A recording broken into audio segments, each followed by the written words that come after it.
Welcome to Long Story Spoken. Long stories, spoken simply. Welcome back to Long Story Spoken. I'm Katie, your host, and I'm still trying to untangle my brain from the last 2 episodes. We've talked about outshining masters and crushing enemies. It's a lot. And I'm thrilled to be back with my guide through this fascinating, if at times unnerving, book, Luke. How are you holding up, Luke? Still captivated, Katie. Each set of laws feels like peeling back another layer of human nature. These next 12 are particularly interesting because they delve deeper into the psychological aspects of power. I can only imagine. And before we dive into today's intricate lessons, just a quick reminder to all our incredible listeners, if anything we discuss today sparks your curiosity, or if you want to get your own copy of the 48 Laws of Power, please check out the description box below this video or in your podcast player notes. You'll find links there. And using our affiliate links is a fantastic way to support Long Story Spoken and help us continue bringing you these in-depth discussions. Every little bit helps us keep the microphones on. All right, Luke, we've navigated the initial minefield. Now, for part 3, we're covering laws 25 through 36. What's the first strategic nugget awaiting us today? Law number 25. Recreate yourself. Recreate yourself. That sounds almost positive, like self-improvement, but with a power agenda. It is, but it's a very specific kind of self-improvement for the purpose of power. This law states that you should not accept the roles that society or circumstance thrust upon you. Instead, you should actively shape your identity and your image to suit your own purposes. It's about becoming a master of self-reinvention, crafting a compelling persona that captures attention and differentiates you. Don't be defined by your past or by what people expect. Instead, become the person you need to be to achieve your goals. This often involves dramatic changes in appearance, mannerisms, and even your story. So, essentially, create your own brand, your own narrative, and control how people perceive you. It's like being a director of your own life's movie. Exactly. The book provides a fantastic example with Julius Caesar. When he was a young man, he was known for being a bit of a dandy, a charming but perhaps superficial aristocrat. However, as he matured and his ambitions grew, he deliberately shed that image. He recreated himself into a hardened military commander, a brilliant strategist, and a man of the people. Capable of inspiring fierce loyalty, he meticulously cultivated this new persona through his actions, his speeches, and even his simple dress, contrasting himself with the flamboyant Roman elite. This new, powerful identity was instrumental in his rise to absolute power, far eclipsing the limited role society initially had for him. Another great example is Benjamin Disraeli, the British Prime Minister, who started as a flamboyant outsider novelist but carefully crafted himself into a respected, traditional statesman to gain power. That's a powerful lesson in controlling your narrative. Don't let others write your story for you. Law number 26. Keep your hands clean. This sounds like advice for someone trying to avoid getting caught. That's precisely it, Katie. This law is all about avoiding blame and maintaining an untarnished reputation. It advises that you should never appear to be involved in dirty work, unpleasant tasks, or acts that might be considered unethical or morally questionable. Instead, you should always find a scapegoat or a fall guy to do your bidding, or to take the blame when things go wrong. By having others perform the distasteful actions, you keep your own hands clean, preserve your image of integrity and virtue, and remain above reproach. This allows you to continue wielding power without the stain of negative public opinion. So, delegate the dirty work. And if it blows up, make sure someone else is holding the smoking gun. It's a classic move we see in politics and business, isn't it? Absolutely. The book gives a powerful historical example with Louis XI of France. He was a shrewd and often ruthless king who understood the necessity of certain cruel actions to consolidate his power. However, he also knew the danger of being seen as the direct perpetrator of these actions. He would employ a brutal executioner named Tristan l'Hermite, a man known for his unflinching cruelty. When severe punishments or assassinations were needed, Louis would simply give the order to Tristan, who carried them out. If public outrage arose, or if there was a need to appear merciful, Louis could then disavow Tristan, even punishing him or others as overzealous agents, while his own reputation remained relatively clean. Tristan became the perfect scapegoat, allowing Louis to maintain his image as a just, albeit firm, ruler. Law number 27. Play on people's need to believe to create a cult-like following. This one is fascinating and a bit chilling, given how often we see this play out in history and even modern times. It's incredibly potent, Katie, and it taps into a fundamental human psychological need. This law states that people inherently crave belief, whether it's in a cause, a leader, a new idea, or even a miracle. When times are tough, or when life feels chaotic, this need for something to believe in becomes even stronger. To gain immense power, you can position yourself as the fulfillment of this need. Offer people a simple faith, a grand vision, a sense of belonging, and the promise of a brighter future. Provide rituals, symbols, and a clear us versus them narrative. By becoming the object of their belief, you can create an incredibly loyal, almost fanatical, following that will do your bidding without question. So, it's about being the charismatic leader who provides a compelling narrative, a sense of purpose, and a community for people who are searching. It sounds like something rock stars and politicians master. Exactly. The book cites figures like Jim Jones of the People's Temple as an extreme, tragic example. But on a more positive, or at least less destructive scale, it also points to how effectively spiritual leaders, revolutionaries, or even innovators have used this law. Consider the early days of Scientology. L. Ron Hubbard tapped into people's desires for self-improvement and spiritual answers. He created an elaborate system, rituals, and a clear path to operating Thetan status, offering a sense of hope and belonging. He positioned himself as the ultimate guru, providing simple answers to complex problems, and attracting a fiercely loyal following eager to believe in his teachings and his vision for humanity. This built a powerful, devoted organization that transcended simple business. Law number 28. Enter action with boldness. This sounds like solid advice. Don't hesitate. It is solid advice, Katie, and it's critical in the game of power. This law states that any hesitation or uncertainty on your part will instantly project weakness, creating a ripple effect that can undermine your entire position. When you act, you must do so with absolute boldness and confidence, even if you're unsure inside. Boldness can cover up your mistakes, intimidate your opponents, and create an illusion of power that can often become a self-fulfilling prophecy. A timid approach, on the other hand, makes you appear hesitant, invites challenges, and signals that you're unsure of your right to power. Boldness, even recklessness, is often admired and can turn a difficult situation around. So, fake it till you make it, but with conviction. Go big or go home, even if you're internally terrified. Precisely. The book gives an example with Christopher Columbus. When he proposed his voyage across the Atlantic, he faced immense skepticism. But he presented his plans with such unwavering conviction and audacious confidence, demanding lavish titles and rights for himself, that it impressed the Spanish monarchs, Ferdinand and Isabella, despite the immense risks.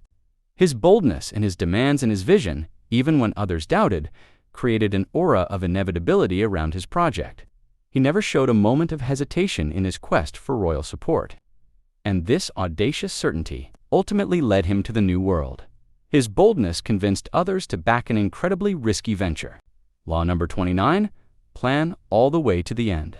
This sounds like excellent advice for life in general, not just power. It is excellent advice, Katie. But in power, it's absolutely essential for survival. This law states that the ending is everything. Don't just focus on the immediate goal or the next step.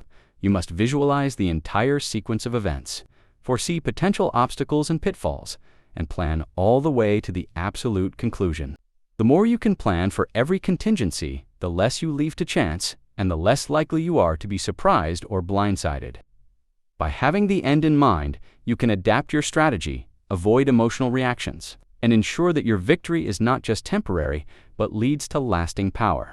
So, play out the entire chess game in your mind, multiple moves deep, before you even touch the first pawn. Exactly. The book provides an interesting case study with Napoleon Bonaparte, while famous for his brilliant improvisations on the battlefield. He was also a meticulous planner who thought many steps ahead, Before a major campaign, he would often spend countless hours studying maps, intelligence reports, and logistical details, envisioning every possible scenario and counter-scenario, from supply lines to enemy reactions. He would plan not just for the battle, but for the political consequences of victory or defeat and how to exploit them. This comprehensive end-to-end planning, combined with his tactical genius, allowed him to achieve unprecedented successes because he minimized surprises and maximized his opportunities. Law number 30. Make your accomplishments seem effortless. This is about hiding the sweat and tears, isn't it? Precisely, Katie. This law is about creating an illusion of natural talent and divine grace. It states that all your hard work, all the practice, all the intricate methods you use to achieve success should be carefully concealed. Never reveal the effort, the long hours, or the tricks of your trade. By making your accomplishments seem effortless, you create an aura of genius, making others believe you possess innate, almost magical abilities beyond their reach. This both fascinates and intimidates them, making your power seem unassailable. If people see how much effort you put in, they might believe they can do it too, diminishing your special status. So, don't show the messy process, just the perfect final product. It's like a magician never revealing their secrets. Exactly. The book uses the example of the legendary architect and sculptor Andrea Palladio. His buildings, while incredibly complex and meticulously designed, often appeared to be effortlessly simple, elegant, and perfectly balanced. He never revealed the detailed calculations, the structural challenges, or the immense planning that went into his work. This made his creations seem divinely inspired, almost built by magic. His apparent effortlessness elevated his status as a genius, making his power and influence in the architectural world unrivaled for centuries. People were more impressed by the apparent ease of his masterpieces than if they knew the immense struggle and complexity behind them. Law number 31. Control the options. Get others to play with the cards you deal. This sounds like limiting choices, which is a very effective strategy. It's incredibly effective, Katie, and it's a hallmark of true strategic power. This law states that the best way to maintain control is to give your opponents or targets the illusion of choice, while actually limiting their options to only those that serve your interests. You present them with a few alternatives, but all of those alternatives lead to an outcome that benefits you. Whether it's a Hobson's choice, where they have to take what you offer, or nothing, or a structured dilemma where both options are favorable to you. The key is to eliminate the undesirable paths without them even realizing it. They feel like they're making a decision, but they're playing with your deck of cards. So, guide them down a path you've already laid out, without them realizing they're being guided. It's subtle manipulation of their decision-making process. Precisely. The book gives the example of Machiavelli himself, who advises this. Consider a general facing a rebellious city. Instead of a direct assault that might cause heavy losses, the general might offer the city two choices: surrender immediately and pay a heavy fine, which benefits the general, or suffer a full-scale siege with no quarter given, which, while costly, still benefits the general by showcasing his power and ensuring destruction. The city chooses to surrender, believing they've made the best decision, when in reality, both options were dictated by the general to achieve his desired outcome: control. Another example is a salesperson giving a customer two slightly different but equally profitable options instead of letting them say no. Law number 32. Play to people's fantasies. This sounds like a master of marketing or public relations. It definitely has elements of that, Katie. This law states that the truth, reality, and harsh facts are often unpleasant and generally avoided. People prefer to escape into comforting illusions and compelling fantasies. To gain power, you should never appeal to reality or logic. If you can instead appeal to people's dreams, their deepest desires, and their most cherished illusions. Offer them what they want to believe, even if it's unattainable or fabricated. By creating compelling illusions, you can guide them where you want them to go. People will gravitate towards those who can conjure attractive visions for their future or their lives. So, sell the dream, not the details. It's about tapping into hopes and aspirations, even if they're unrealistic. Exactly. The book highlights the methods of Hollywood producers and, interestingly, religious leaders. Think of how religious figures often promise eternal salvation, spiritual peace, or a perfect afterlife. These are powerful fantasies that resonate deeply with human longing. Similarly, the early days of Hollywood thrived on selling dreams. Movies weren't about portraying gritty reality. They were about escapism, glamour, and wish fulfillment. The studios created larger-than-life stars and dazzling narratives that audiences longed to believe were real. By selling the fantasy of romance, adventure, or wealth, they created an industry of immense power and influence. It's about manipulating desires to create devotion and control. Law number 33. Discover each man's thumbscrew. This is a pretty unsettling metaphor, Luke. It implies finding someone's deepest weakness.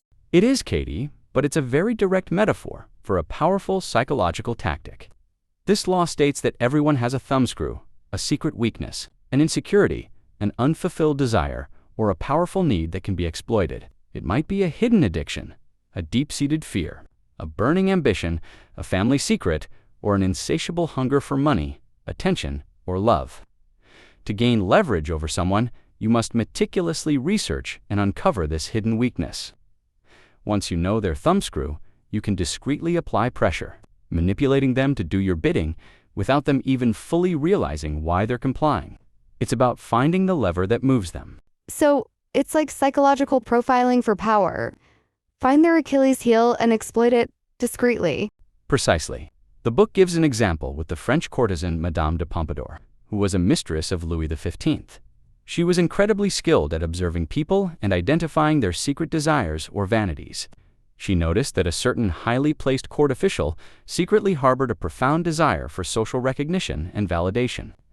Despite his powerful position, she would subtly flatter this hidden vanity, arrange for him to receive honors or praise, and play to his need for admiration. In exchange, he became a loyal pawn, granting her favors and influence because she was the only one who seemed to truly understand and cater to his deepest unspoken need.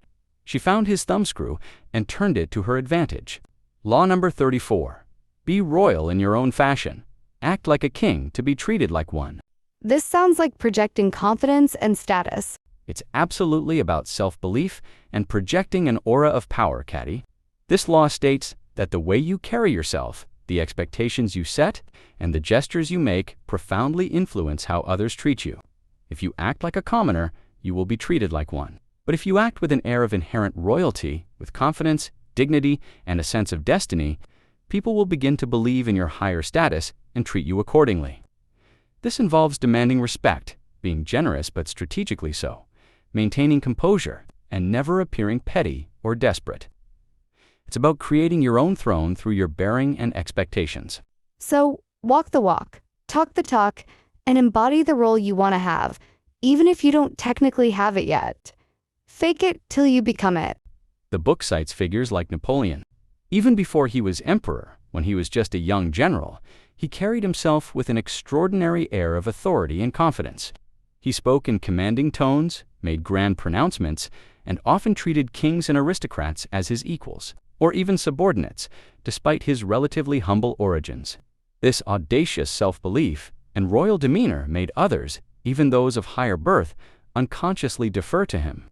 They saw him as destined for greatness because he already acted as if he were great. His actions and bearing created a self-fulfilling prophecy, making people treat him like a king long before he ever wore a crown. Law number 35. Master the art of timing. This is something everyone says is important, but how does it apply specifically to power? It's universally important, Katie, but in power, it can be the difference between triumph and disaster. This law states that there are 3 types of timing: long time, the long game, patience, forced time, acting swiftly when opportunities arise, and end time, knowing when to conclude a project or retreat. The powerful person knows exactly when to act, when to wait, and when to back off. Impatience can lead to rash decisions, while too much hesitation can make you miss critical opportunities. Mastering timing means recognizing the right moment to strike, to retreat, or to be patient, ensuring that your actions align with the natural ebb and flow of events. So, it's about strategic patience and strategic speed, knowing when to hold them and when to fold them, not just in poker, but in life. Precisely. The book gives a great example. With Queen Elizabeth I of England, she was a master of political timing. When faced with various suitors and political alliances, she would skillfully delay her decisions on marriage. For instance, for years, playing different European powers against each other without ever fully committing. This long-time strategy kept her options open and avoided locking England into a disadvantageous alliance. She also knew when to act swiftly force time, like when she finally decided to execute Mary, Queen of Scots. At the precise moment, it secured her throne. Her mastery of timing allowed her to navigate incredibly treacherous political waters and maintain her power for decades. Law number 36. Disdain things you cannot have. Ignoring them is the best revenge. This sounds like emotional self-control. It is Katie, but with a very potent power dynamic. This law states that if there is something you want but cannot obtain, or something that is causing you frustration or pain, you should outwardly show utter contempt for it. By acknowledging its importance, by showing how much it bothers you, or by letting others see your desire, you grant it power over you. Ignoring it, treating it as if it's utterly beneath you or insignificant, is the ultimate act of defiance and revenge. It frustrates your adversaries, makes them feel powerless to provoke you, and preserves your own composure and dignity, denying them the satisfaction of seeing you suffer. So, if someone tries to get under your skin, or something is truly out of reach, act like it doesn't even exist. Indifference is your superpower. The book provides the example of the philosopher Diogenes. He was a cynic who deliberately lived a life of extreme simplicity and famously disdained all worldly possessions and social conventions. When Alexander the Great, the most powerful man in the world, came to visit him and asked if there was anything he could do for Diogenes, the philosopher famously replied, "Yes, stand a little out of my sun." This disdain for Alexander's immense power and generosity, this utter indifference to what others coveted, made Diogenes appear supremely powerful in his own right, untouchable by external influences. He denied Alexander the satisfaction of having power over him. It's a psychological weapon that turns your lack of possession into an impressive display of self-control and independence.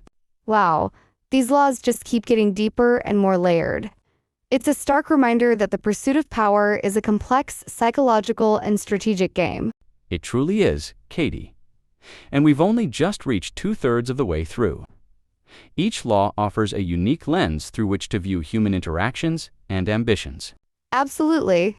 And to all our listeners, thank you for joining us for part 3 of our deep dive into the 48 Laws of Power. My mind is buzzing with new perspectives.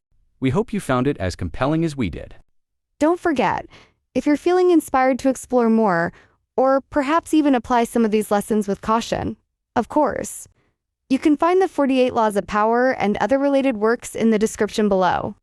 Those affiliate links are a fantastic way to support Long Story Spoken and help us continue creating content like this. And please, if you've enjoyed this conversation, take a moment to hit that like button. Share this episode with your friends or anyone who might benefit from these insights. And subscribe to the Long Story Spoken channel. Your engagement helps us tremendously and ensures we can keep these intriguing discussions coming your way. We'll be back soon with part 4, the grand finale, covering laws 37 through 48. Prepare yourselves, because the final laws promise to be the most profound yet. Until then, stay strategic and keep those power moves subtle.